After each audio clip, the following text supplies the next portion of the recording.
Have you ever wondered how one of the mightiest empires in history came to be? The roots of the Roman Empire are deep in the soil of the Roman Republic, which was marked by political and military unrest in the late 1st century BC. Imagine a time when Rome was a republic, a place of shared power and democratic ideals. But the republic was not destined to last. The political climate was tumultuous, with power struggles and military conflicts threatening to tear Rome apart. Amidst this chaos, a shift began to take place. The democratic republic slowly transitioned into a de facto monarchy. Power started to be concentrated under the rule of individual emperors, a radical departure from the republic's democratic principles. The first of these emperors was Augustus, who took the throne in 27 BC. Augustus was a visionary, a man who saw the potential in Rome and seized it. He was the one who tipped the scales, forever changing the course of Roman history. Under his rule, the Republic morphed into an empire, a move that would shape the future of the Western world. But this transformation was not without its challenges. Augustus faced fierce opposition, both from within the Senate and from the Roman people. Yet, despite the hurdles, Augustus prevailed. He successfully centralized power, establishing a new political order that would govern Rome for centuries to come. The establishment of the Roman Empire was a landmark moment in history. It marked the end of the Roman Republic and the dawn of a new era. The empire would go on to become one of the most powerful and influential entities the world has ever seen, stretching from Hispania and Mauritania in the west to Cappadocia and Mesopotamia in the east, and from the Rhine and Danube rivers in Germany and Pannonia to Egypt and parts of Mauritania. The Roman Empire was a beacon of power, influence, and innovation. It was a place where cultures clashed and intertwined, where history was made, and where the foundations of the modern world were laid. So the Roman Empire was born from the ashes of the Roman Republic. A phoenix rising, the empire would go on to shape our world in ways that still resonate today. It was a birth that marked the beginning of an era of Roman dominance that would last for centuries. Rome wasn't built in a day, nor was it always the heart of the empire. Rome, the city of 7 hills, was indeed the initial epicenter of the Roman Empire, its beating heart, if you will. Its grandeur and glory were unmatched, its influence inescapable. But as the empire expanded and evolved, so did its nerve center. In the year 330 AD, Emperor Constantine, in a move of strategic brilliance, shifted the capital from Rome to Byzantium, a city strategically located at the crossroads of Europe and Asia. This was no ordinary city. It was renamed Constantinople in honor of its visionary emperor, and would later be known as Istanbul, the city we know today. Constantine's move was more than just a change of address. It was a powerful statement that echoed the empire's eastward expansion and the shifting dynamics of power. This move also signaled a significant cultural and religious shift.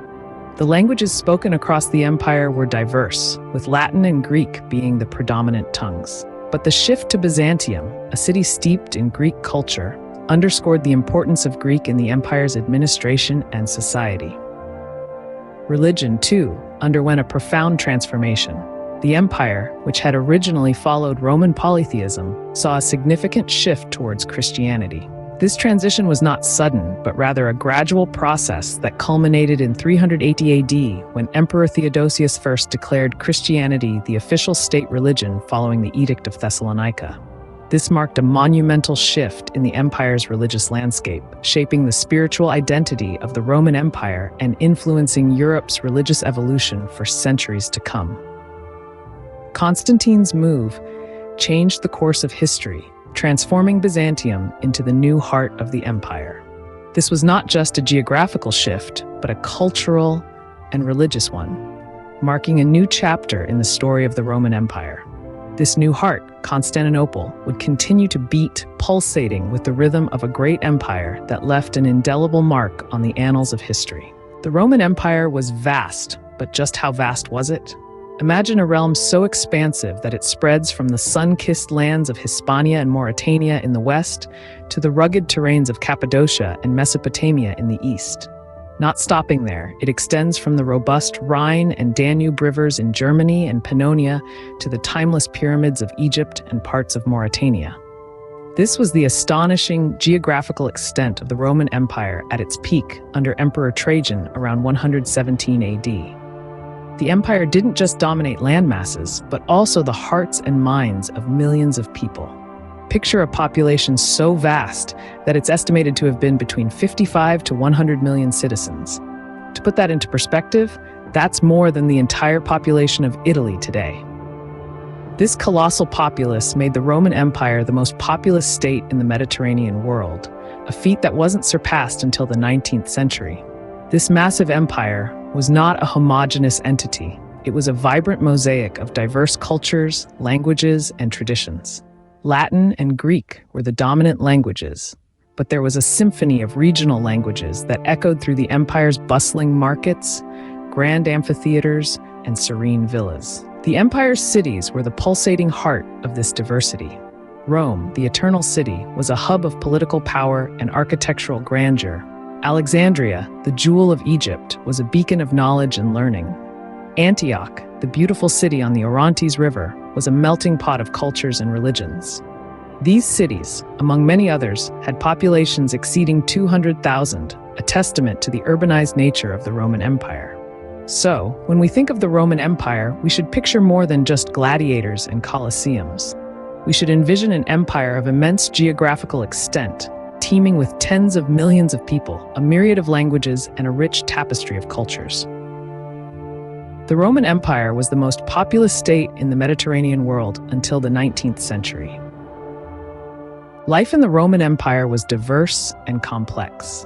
In the heart of the empire, social structure was as layered as the strata of the earth, with each level playing a crucial role in the functioning of the society. Let's delve into the dynamic world of Roman social structure. At the heart of it, we find the freedmen, former slaves who had been granted their freedom. These individuals formed a vital part of the non-slave population, often working as tradesmen, artisans, and even bureaucrats. The women of Rome, while they had a limited legal standing, played essential roles in the family and society. They could own property, run businesses, and had a strong influence on family affairs. Yet their lives were largely dictated by the men in their lives, be it their fathers, husbands, or sons. At the base of this social pyramid, we find the slaves. Slavery was a fundamental part of the Roman economy and society. With no recognized legal personhood, slaves were subjected to severe discipline and exploitation. Their lives were a stark contrast to the grandeur and luxury associated with Rome. The economic landscape was primarily agrarian. The countryside was speckled with villas and farms that sustained the urban population. The latifundia system, consisting of large estates that benefited from economies of scale, was the backbone of this economy. Urbanization was another key aspect of the Roman Empire. Major cities like Rome, Alexandria, and Antioch thrived, boasting populations of 200,000 or more. These bustling metropolises were the hubs of trade, culture, and politics. Despite the stark social divides, Rome was a melting pot of cultures. Latin and Greek were the main languages, but the hum of regional dialects could also be heard. The empire was a mosaic of traditions, customs, and people, each contributing to the vibrant and complex tapestry of Roman life. The Roman Empire was a melting pot of cultures, economies, and social structures. It was a place where the grandeur of marble columns stood in stark contrast to the harsh realities of slavery, where bustling cities thrived amidst vast farmlands, and where diverse cultures coexisted, shaping an empire that would echo through the annals of history. The Roman Empire was not just a geographical entity, but a political and military powerhouse. The governance of this vast empire was carried out through an absolute monarchy framework, where the emperor, as the head of state, held supreme authority. The Senate, though theoretically holding sway in municipal affairs, had lost most of its real power to the emperor.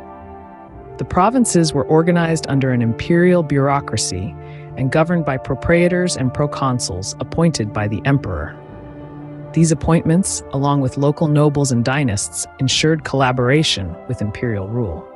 Taxation was a major way the imperial government financed itself and the military. Speaking of the military, the Roman military was a professional force consisting of legions, auxiliary units recruited from non-citizen inhabitants of the empire, and navy fleets. The Praetorian Guard, the elite military force, guarded Rome itself. The Roman Empire was a force to be reckoned with, both politically and militarily. The Roman Empire was a hub of trade and commerce. Its economy was as diverse as it was integrated, with industries that ranged from agriculture to mining, pottery to textiles, and construction to shipbuilding. Each of these sectors played a vital role in sustaining the empire's vast population and maintaining its expansive cities. The empire's currency, the sestertius, was the lifeblood that kept this economic machine running smoothly. It facilitated the exchange of goods and services across the empire, from the bustling markets of Rome to the furthest reaches of the provinces. This was not an economy of isolation, but one of connection. A bustling market economy linked producers and consumers across vast distances. Surpluses from rural latifundia found their way to urban centers, feeding the cities and fueling their growth. The Roman Empire was not just an empire of conquest, but also an empire of commerce. Its economic prowess was an essential part of its enduring legacy.